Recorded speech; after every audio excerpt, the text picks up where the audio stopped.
thing we're doing is some switches just to warm up this position, going a little bit heavier, moving nice and smooth.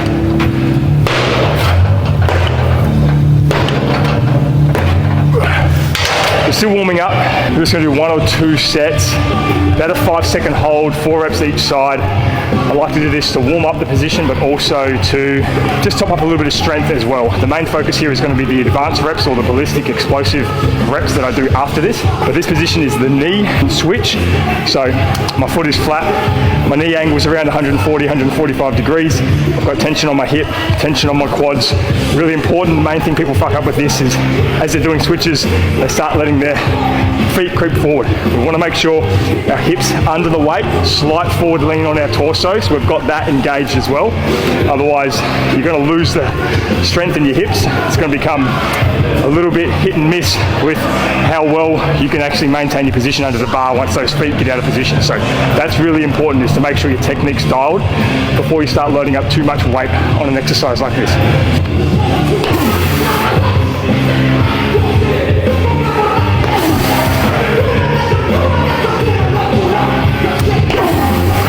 This set, 5 plates, it's about 220-ish. I just call the bar 20 just to standardise it, make it simple. So about 220. Then we're going to come down to about 100, so less than half the weight for our ballistic reps, because that's focusing all on that RFD. We just want speed. So nice and heavy here to start.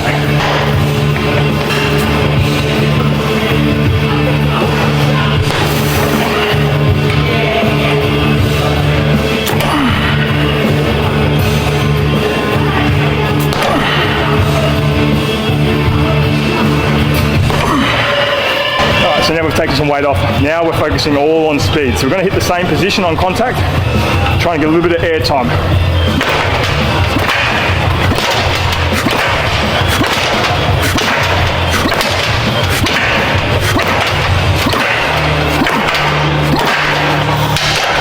Second set, see if we can move a little bit faster. Looking for that stiffness on contact, pre-tension before we make contact.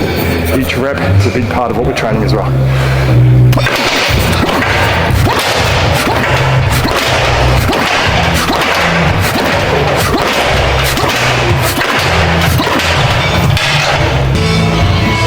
Build into it.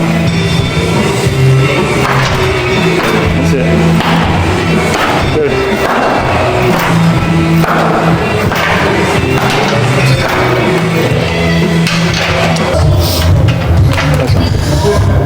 Good.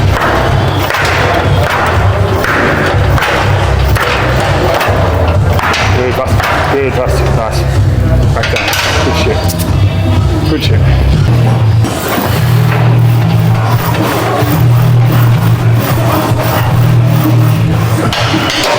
I like to call it an explosive calf raise, just because we're actually trying to move fast through the movement. I want that heel to drop. I want to get the stretch. I'm not super worried about the height at the top. What's more important is, as long as we're getting up as high as we can, we don't need to be right up here, because we actually want the weight to be really heavy. And it's just unrealistic to get a really, really high contraction, which isn't as important with a heavy weight. So we want the weight heavy, and we want to be sort of using a little bit of that stretch shortening cycle, bounce out of the bottom if anything, keep the weight moving fast and load the piss out of it.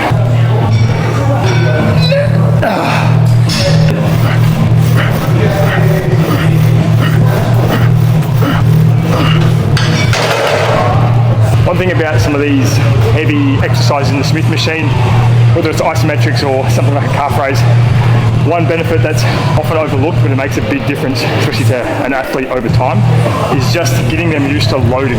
So loading weight on their back. With some of our ISOs, we can put a fair bit of weight on, and it just gives them that exposure to brace, stabilize their midsection and hips, and actually get in under a heavy weight, which is going to go a long way to making something heavy look explosive on a squat or a deadlift, etc. So if you unrack a squat that feels really fucking heavy on your back, you're unlikely to move it very fast. If you expose yourself to loading and get used to that, and you start to develop the strength required, you unrack what was a heavy weight and it feels really light, your chances of moving it faster go through the roof, and that's what we're after. So this is good in that respect, just alone outside of the actual benefits of the actual exercise itself.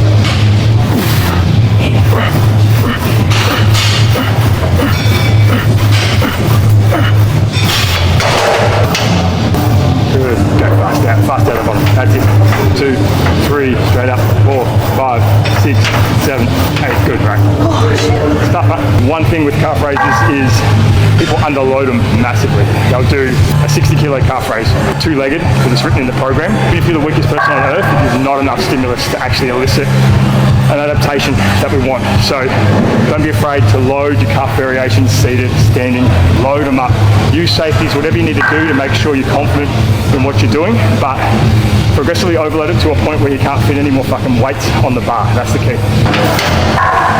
1, 2, 3, 4, 5, 6, 7, 8, right, perfect. I'm just going to warm up some pogos and then we'll do a few sets of that as we start to warm up our squats. We go barefoot on the pogos. These feet nice and strong. I'm just going to warm up with a few.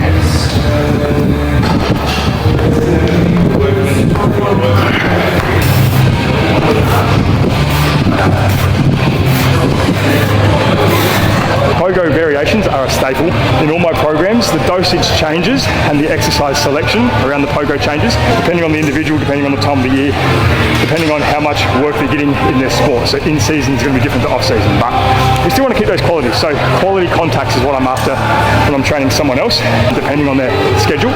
When it comes to myself, some sessions I'll run myself into the ground, just getting as many repetitions as I feel I need until I start to feel slower. And for someone my age, from where I've come from, more reps is usually a good thing, and then more frequency is usually a good thing. But like anything, we don't want to push into fatigue. We want to be training to either move faster, or we're training and getting tired and moving slower, which we don't want. So you just got to be smart about how much you do.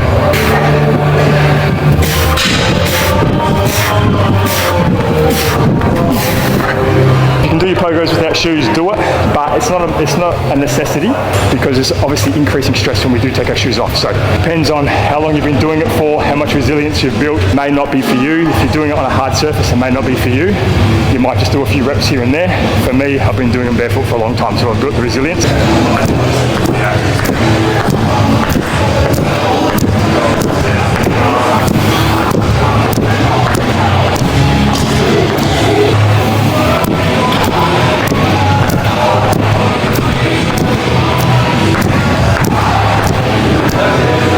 Safety bar box squats with bands today. Today's a very power focused session on the main movements. Tend to train a lot of different stimulus within the one session, but there's usually a focus that's, the majority of the session may focus on. So today's very power dominant. With our safety bar box squats, we're in a couple of different jump variations which we'll go through as well, but got the bands on for that accommodating resistance, about 60 extra kilos with the band tension at the top. We're doing cluster sets, so we'll see what sort of weight we're dealing with once we get going.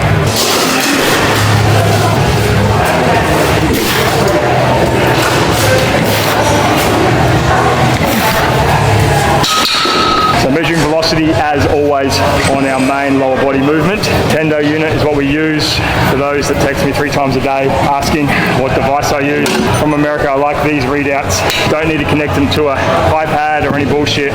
It's just all within the system, which makes it very convenient for me, and they're extremely accurate and very durable, which is important because you throw a bit of tin around, we want something that's going to last. So I've had this for years. It goes very well. Shout out Tendo, not sponsored or affiliated just yet.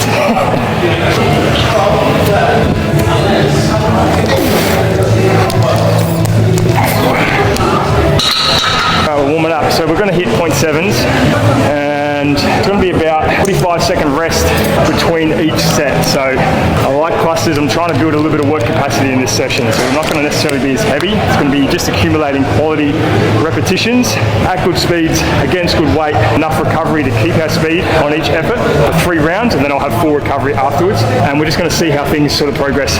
We'll manipulate the reps as we go as well. Alright, so we've got 3 sets of 2, 45 seconds rest in between each effort, starting very light. Going to clear 0.7 on both reps. If I do, I'm going to add weight.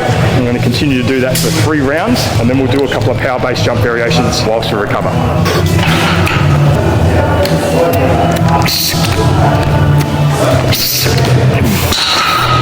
Alright, we add some weight.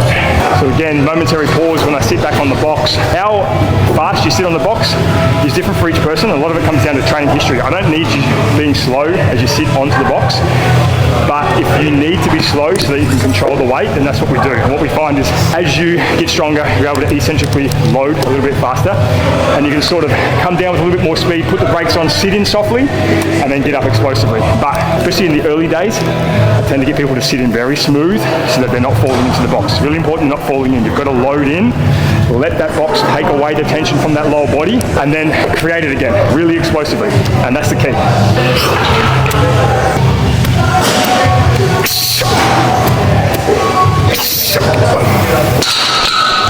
Easy 7s, we go up, one more round.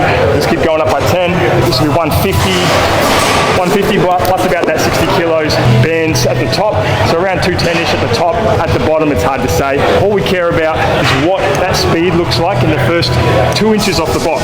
This is where people get a little bit confused when they're measuring velocity, or a little over excited by things. We're looking for RFD, so the rate of force development from that static position. So we need to be explosive in those first few 100 milliseconds. That's going to dictate how quickly we get moving in the first couple of inches. That's the speed we're looking for. If you're getting a 0.7, but you're extremely slow getting moving, and then you're fast at the top because you've built momentum, then you might get the speed, but how it looks and how you've achieved that strategy isn't necessarily what we want. But that's okay, it might be all you've got. And I was very much like that. I was very slow getting moving, extremely slow, and then obviously we're speeding up as we extend. Key for progress and what we want to look for is as time goes and we start to improve our RFD with this exercise, with other exercises, how quickly do we start those first couple of inches? If I can see a really explosive impulse where those hips just snap up, the force is applied and the hips just move in the first 2 inches, and then we're just aggressive right through the end, that's when everything changes athletically. So that's what we're looking for.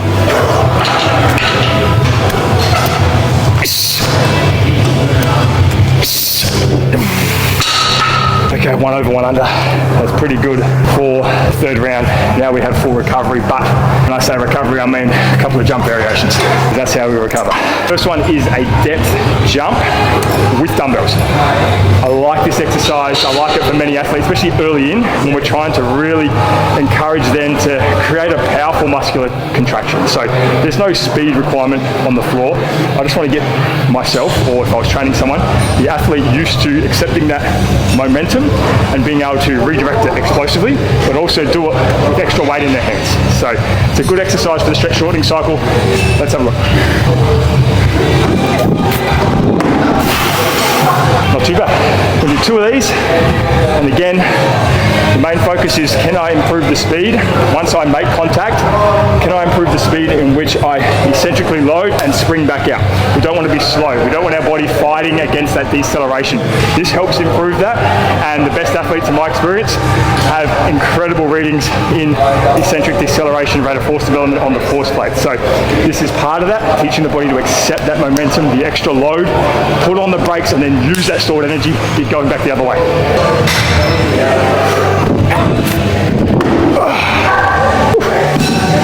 Alright, I'm having full recovery between each of these efforts. Full recovery, depending on what the exercise is, generally around 30 to 60 seconds is what I find. Last one, it's just going to be a bodyweight jump. Really simple, and essentially I'm using the same process as I just potentiated with the extra weight. I want to just train myself to get in quickly on that eccentric and then spring the other way. So I'm not going to use the depth drop, it's just going to be standing. So.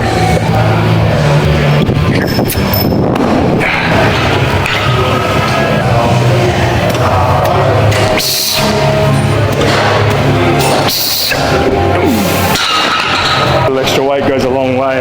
2 6s though, as we get to go heavier. Not that I want to, but sorry.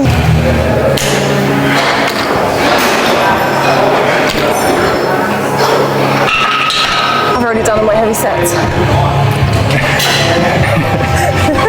Wish I could say the same. Bar was folding me forward a little bit on that last set, which was I didn't like. So the goal, especially with the safety bar is going to try and fold you in half. Because of the nature of the offset weight, the big requirement on that mid back with that protracted position. Safety bar is not just a barbell for when you're injured or have some sort of shoulder injury. It's a great tool to use along with a barbell. I don't necessarily love one more than the other, but I do use safety bar a lot, especially for athletes because we're a little bit more upright. It's a little bit less stress on our lower back, which we can target with other exercises. And it also teaches you to be very explosive through the floor in that upright position, which requires a lot of quad strength and explosiveness, which many athletes have a deficit in. So it's a great tool. We're going to try and stay upright, make these look good.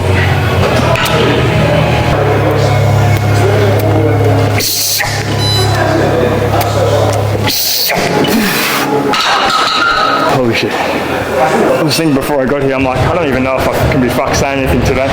I've spoken for 40 minutes straight. Once you get a couple of sets under your belt, body gets ramped up, nervous system ramps up. I get him to stop yapping. And then you can't fucking shut me up. When you're passionate about something, you can talk about it all day long.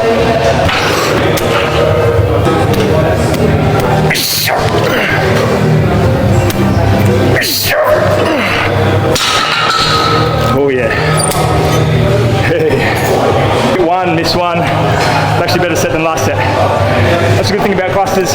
We did that frequent exposure, 30 seconds, a minute rest, whatever you're having in between each effort, gives you that chance to lock in, reset, come back and try and improve upon your velocity, as opposed to doing a set, waiting 3 or 4 minutes. You get to come back, you get to lock in, you get to think about what you might have fucked up, or you may just focus harder. You may just bring more intensity, more aggression. Because unless we're forcing ourselves to actually get faster, and we're measuring that, and we're seeing ourselves get faster, we're not actually getting faster. So we need to see things improve. Whether it's here, whether it's with our jumps on the force plates, out there with the laser timers on the sprint, we've actually got to see the speed increase. Otherwise, we're just working out. So last round is 0.5, and we're just going to hit singles. So we'll go to 180. If I clear 0.5, we'll increase 3 singles with that 45 seconds rest in between. Come on, motherfucker.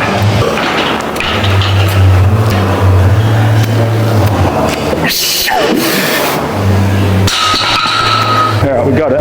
Kinda sucks. Means I gotta go up, but that's what we're here for. We won't fuck around with 185. Who are we kidding? We'll just go straight to 1.9. Caity will swap me if I get stuck.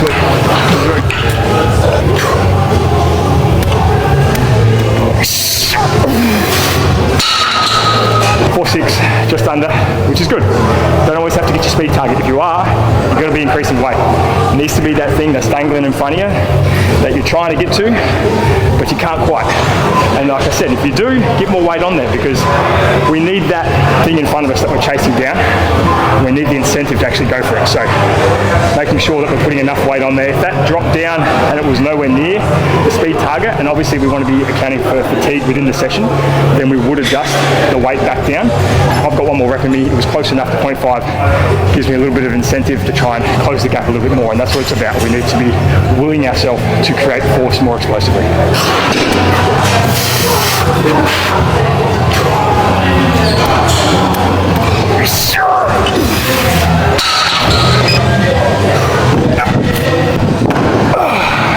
Always make your last jump your best jump.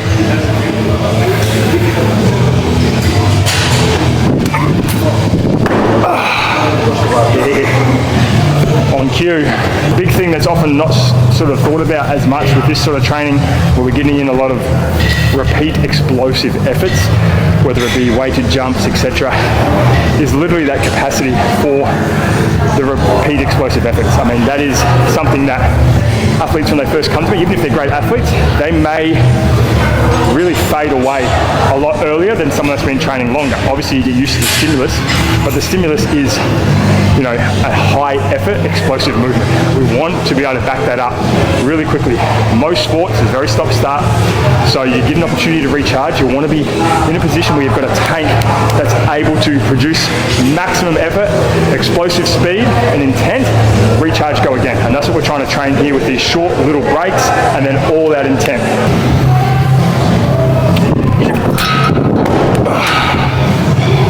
That's it. It's going to go on RDL to finish as our last exercise, little hip hinge accessory.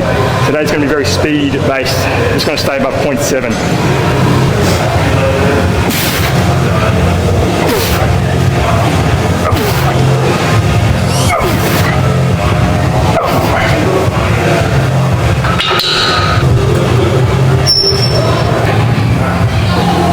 Good. A1. Good. A1. Good. A8. Good. 79. 77. Good. You put 320s or do one more set?